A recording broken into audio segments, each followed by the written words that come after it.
ধারণা আছে। আমরা কথা করেছি, বর্ণপরিচয় করেছি, তার মাধ্যমে আমরা জানি ঈশ্বরচন্দ্র বিদ্যাসাগর মহাশয়ের এই যে অবদান, তার জন্যই আমরা শিখতে পারছি, তার জন্যই আমরা শিখতে পারছি, তাই তো? তাহলে ঈশ্বরচন্দ্র বিদ্যাসাগর মহাশয় সম্পর্কে আর কিছু কথা আমরা জানবো, তোমরা জানো, কিন্তু আমরা একটু আরেকটু কিছু বলি।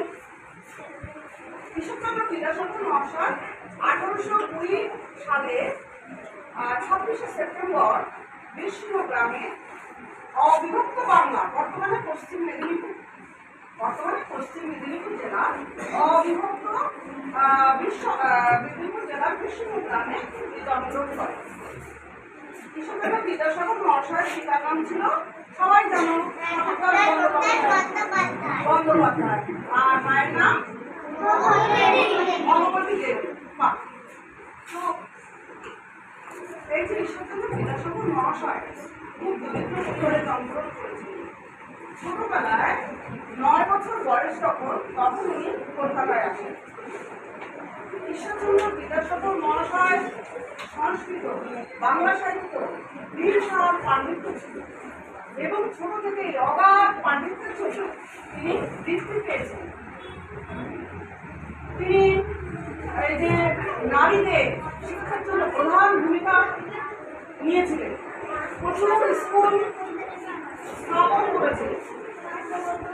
এরপর এই যে ঈশ্বরচন্দ্র বিদ্যাসাগর মহাশয় সমাজ সংস্কারক ছিলেন।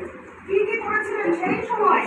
অভিশাপ ছিল, সমাজে অভিশাপ ছিল, অনেক কিছু, বাল্য বিবাহ ছিল, ছোট ছোট বাচ্চা মেয়েদের বিয়ে হয়ে যেত, সতীদাহ প্রথা ছিল, অনেক কিছু বিষয়ে বিদ্যাসাগর মহাশয় তিনি সমাজ সংস্কার করেছিলেন, বিধবা বিবাহের প্রচলন করেছিলেন। এই যে তার কাছ থেকে আমাদের বিরাট অবদান। তারপরে ব্যাপারটা কি ছিল?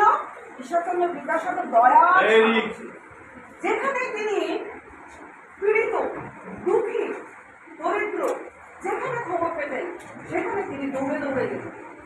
ছোট থেকে তিনি অগাধ পাণ্ডিত্যের জন্য বৃত্তি পেতেন, সেই বৃত্তির টাকা পর্যন্ত অপরের দুঃখ কষ্টের বিলিয়ে দিতেন।